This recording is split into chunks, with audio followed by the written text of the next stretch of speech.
എല്ലാവർക്കും നമസ്കാരം. അപ്പോൾ ദാ നമ്മൾക്കിത് നല്ലൊരു കടച്ചക്ക മെഴുക്കുരുട്ടി റെഡിയാക്കാം. നമുക്ക് കാലത്ത് തന്നെ കിഴക്കേൽ വീട്ടിൽ നിന്ന് കൊണ്ടു തന്നതാട്ടോ ഈ ഒരു കടച്ചക്ക. അപ്പോൾ അത് തൊലിയെല്ലാം കളഞ്ഞ് ഇതേപോലെ അതിൻ്റെ ഉൾഭാഗത്തും ചെറിയൊരു പോർഷനൊക്കെ കട്ട് ചെയ്ത് കളയാനുണ്ടാവും. അതെല്ലാം കളഞ്ഞ ശേഷം ഞാൻ വെള്ളത്തിലിട്ട് വെച്ചേക്കുവാണ്. അപ്പോൾ തൊലി കളയുന്ന വീഡിയോ ഒന്നും എടുത്തിട്ടില്ല കേട്ടോ. ഇനി നമുക്കിതാ ചെറിയ പീസുകളാക്കി ഇതുപോലെ മുറിച്ചെടുക്കാം. ഒരുപാട് ചെറിയ പീസുകളാക്കേണ്ട, ഈ ഒരു വലുപ്പത്തിൽ വേണം നമുക്ക് ഈ കടച്ചക്കയെല്ലാം ഒന്ന് കട്ട് ചെയ്തിടാനായിട്ട്. അപ്പോൾ കട്ട് ചെയ്യുമ്പോൾ വെള്ളത്തിലേക്ക് ഇടുക, അല്ലെങ്കിൽ പിന്നെ കടച്ചക്കയുടെ കളറൊക്കെ മാറി അതിന് കറ പിടിച്ച പോലത്തെ ഒരു കളറൊക്കെ വരും. അപ്പോൾ ഇതെല്ലാം നമുക്കൊന്ന് വേഗം നുറുക്കിയെടുക്കാം ഈ ഒരു വലുപ്പത്തിൽ. അപ്പോൾ നമ്മളിവിടെ ലുലുവിലും നെസ്റ്റോയിലും ഒക്കെ പോകുമ്പോൾ കടച്ചക്ക കാണുമ്പോൾ വാങ്ങാറൊക്കെ ഉണ്ട് കേട്ടോ. പക്ഷേ ഇതേപോലെ നല്ല മൂത്ത് വിളഞ്ഞത് നമുക്ക് കിട്ടാറില്ല. ശരിക്കും നമുക്കിതാ മരത്തിൽ നിന്ന് ഇതേപോലെ മൂത്ത് വിളഞ്ഞ് കിട്ടുന്ന ഈ കടച്ചക്ക ഉണ്ടല്ലോ, ഇത് കൊണ്ട് എന്ത് കറി വെച്ചാലും മെഴുക്കുരുട്ടിയോ തോരനോ എന്തുണ്ടാക്കിയാലും ഒരു പ്രത്യേക ടേസ്റ്റ് ആയിരിക്കും. അപ്പോൾ ഇത് നമ്മുടെ കിഴക്കിലെ വീട്ടിലുണ്ട് കേട്ടോ കടപ്ലാവ്. അപ്പോൾ നമുക്ക് അവിടെ നിന്ന് കൊണ്ടുവന്നതാണ്. ഇവിടെ എനിക്കും ഹസ്ബൻഡിനാണ് കേട്ടോ ഈ കടച്ചക്കയോട് ഭയങ്കര പ്രിയം. കുട്ടികൾക്ക് ചക്ക, കടച്ചക്ക, കൊള്ളിക്കിഴങ്ങ് ഇതിനോടൊന്നും വലിയ താല്പര്യമൊന്നുമില്ല. നമ്മൾക്കാണ് ഇങ്ങനത്തെ നാടൻ വിഭവങ്ങളോടൊക്കെ ഒരു പ്രത്യേക താല്പര്യം. അപ്പോൾ ഇതാ വേഗം ഒന്ന് നുറുക്കിയെടുക്കട്ടെ. എല്ലാ കടച്ചക്കയും ഇതേപോലെ നുറുക്കിയെടുത്ത് നന്നായി ഒന്ന് കഴുകിയ ശേഷം ഇതാ പാകത്തിന് വെള്ളം ഒഴിച്ച് വെച്ചിട്ടുണ്ട്. ഇനി ഇതിലേക്ക് 1.5 ടീസ്പൂണോളം ഉപ്പുപൊടി, 1/2 ടീസ്പൂണോളം മഞ്ഞൾപ്പൊടി, ഇതെല്ലാം ചേർത്ത് നന്നായിട്ടൊന്ന് മിക്സ് ചെയ്യുക. ശേഷം അടച്ചു വെച്ച് നമുക്ക് നന്നായിട്ടൊന്ന് വേവിച്ചെടുക്കാം. നമ്മുടെ ഈ കടച്ചക്ക വെച്ചിട്ടുണ്ടല്ലോ, എന്ത് വിഭവം ഉണ്ടാക്കിയാലും അതിനൊരു പ്രത്യേക ടേസ്റ്റ് ആയിരിക്കും കേട്ടോ. അതിപ്പോൾ വെറുതെ കടുക് വറുത്തെടുത്താലും നല്ല ടേസ്റ്റാണ്. ഇതേപോലെ നല്ല മെഴുക്കുരട്ടി ഉണ്ടാക്കിയാലോ, നല്ല ഇറച്ചിക്കറി പോലെ തേങ്ങ വറുത്തരച്ച് വെച്ചാലോ, മല്ലിപ്പൊടി മുളകും വറുത്തിട്ട് വെച്ചാലോ, എങ്ങനെയാണെങ്കിലും നല്ല ടേസ്റ്റാണ്. എന്തിന് വെറുതെ ഉപ്പിട്ട് വേവിക്കും മുതൽ ഞാനിവിടെ കഴിച്ചു കൊടുക്കും. അപ്പോൾ കടച്ചക്ക ഫുള്ളായിട്ട് കട്ട് ചെയ്തെടുക്കുന്ന വീഡിയോ ഒന്നും ഇതിൽ ഉൾപ്പെടുത്തിയിട്ടില്ല. വീഡിയോൻ്റെ ലെങ്ത് വെറുതെ കൂടിപ്പോവും. അപ്പോൾ ഇതാ നല്ലൊരു തിളയൊക്കെ വന്നിട്ടുണ്ട്. നമുക്ക് ഇടയ്ക്ക് ഇതേപോലെ ഒന്ന് തുറന്ന് നല്ലപോലെ ഒന്ന് ഇളക്കി വെക്കാം. കടച്ചക്ക വെന്തുടയാണ്ട് നോക്കണം.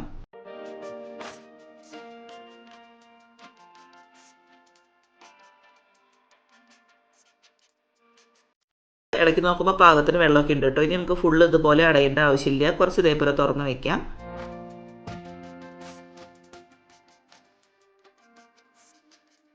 നമ്മൾ നോൺ സ്റ്റിക്കിൻ്റെ പാത്രത്തിലല്ലല്ലോ വേവിക്കുന്നത്, അതുകൊണ്ട് തന്നെ ഞാൻ ഇടയ്ക്കിടയ്ക്കൊന്ന് തുറന്ന് ഇതേപോലെ ഇളക്കി കൊടുക്കുന്നുണ്ട്. അടിയിൽ പിടിക്കാണ്ടൊക്കെ നോക്കണം. അതേപോലെ തന്നെ വേവൊക്കെ ഇടയ്ക്കൊന്ന് നോക്കണം. അപ്പോൾ നമുക്കൊരു കഷ്ണം എടുത്തിട്ട് വേവ് നോക്കാം. ഇതാ പാകത്തിന് വെന്ത് കിട്ടിയിട്ടുണ്ട്. ജസ്റ്റ് ഇതേപോലെ ഒന്ന് കൈകൊണ്ട് പൊട്ടിച്ച് നോക്കിയാൽ മതി. അപ്പോൾ നമുക്കിനി ഇത് സ്റ്റൗവിൽ നിന്ന് മാറ്റാം. ഈ ഒരു വേവ് മതി കേട്ടോ, അല്ലെങ്കിൽ മെഴുക്കുരട്ടി ആകെ വെന്തുടഞ്ഞു പോകും. ഇനി നമുക്ക് മെഴുക്കുരട്ടി ഉണ്ടാക്കാനായിട്ടൊരു ഫ്രൈ പാൻ ചൂടാവാനായിട്ട് വെക്കാം കേട്ടോ. അത് നന്നായി ചൂടായി വന്നു കഴിഞ്ഞാൽ അതിലേക്ക് ഒരു 3 ടേബിൾ സ്പൂണോളം വെളിച്ചെണ്ണ ഒഴിച്ച് കൊടുക്കുക. അപ്പോൾ എപ്പോഴും മെഴുക്കുരട്ടി ഉണ്ടാക്കാനായിട്ട് വെളിച്ചെണ്ണ എടുക്കാനായിട്ട് ശ്രദ്ധിക്കുക. വെളിച്ചെണ്ണയിൽ ഉണ്ടാക്കുമ്പോഴായിരിക്കും ആ മെഴുക്കുരട്ടിക്ക് നല്ലൊരു ടേസ്റ്റ് കിട്ടുക. ഇനിതാ ഒരു 10ഓളം കുഞ്ഞുള്ളി, അതേപോലെ തന്നെ ഒരു 5-6 വെളുത്തുള്ളി, ഇത് രണ്ടും കൂടി അമ്മയിൽ നന്നായിട്ട് ചതച്ചിട്ട് കഴിഞ്ഞാൽ അത്രയ്ക്കും ടേസ്റ്റ് ആയിരിക്കും. ഞാനിപ്പോൾ ഇതാ രണ്ടും ചെറുതായിട്ടൊന്ന് ഇതേപോലെ നുറുക്കിയാണ് ഇട്ടിരിക്കുന്നത്. ഇനി ഒരു തണ്ട് കറിവേപ്പിലയും ചേർത്തിട്ട് ചെറുതായിട്ടൊന്ന് മൂപ്പിച്ചെടുക്കുക.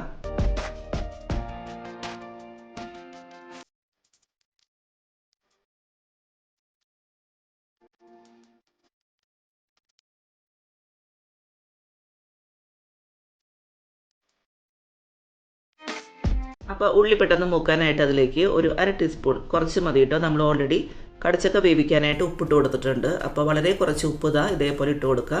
അതിന് ശേഷം നന്നായിട്ടൊന്ന് ഇതിൻ്റെ പച്ചമണക്കൊന്ന് പോകുന്ന വരെ ഒന്ന് നന്നായി വഴറ്റിയെടുക്കാം.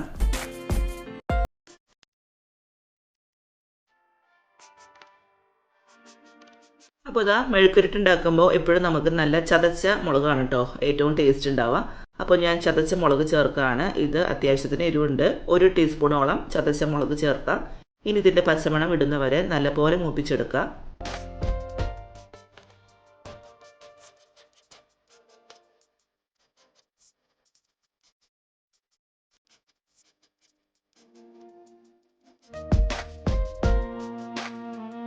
അപ്പോൾ ഇതാ മുളകിൻ്റെ പച്ചമണം പൂർണ്ണമായിട്ടും മാറിയ ശേഷം മാത്രം വേണം കേട്ടോ നമ്മളുടെ വേവിച്ച കടച്ചക്ക എല്ലാം ഇതിലേക്ക് ചേർത്തി കൊടുക്കാനായിട്ട്.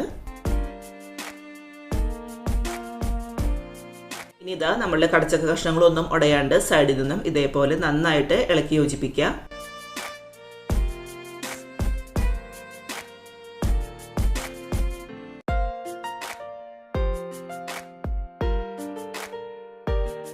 അപ്പോൾ ഇതാ ഇതേപോലെ നന്നായിട്ട് ഇളക്കി യോജിപ്പിക്കുന്ന സമയത്ത് ഉപ്പൊക്കെ നോക്കാം കേട്ടോ.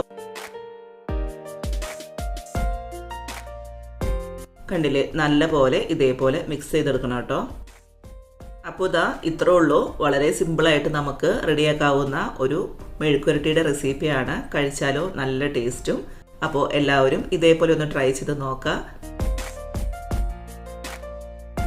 ഇഷ്ടപ്പെട്ടു കഴിഞ്ഞാൽ നമ്മളുടെ ചാനലിനെ ഒന്ന് സപ്പോർട്ട് ചെയ്യുക. അടുത്ത നല്ല വീഡിയോയുമായിട്ട് നമുക്ക് വീണ്ടും കാണാം. അതുവരെ എല്ലാവർക്കും നന്ദി, നമസ്കാരം.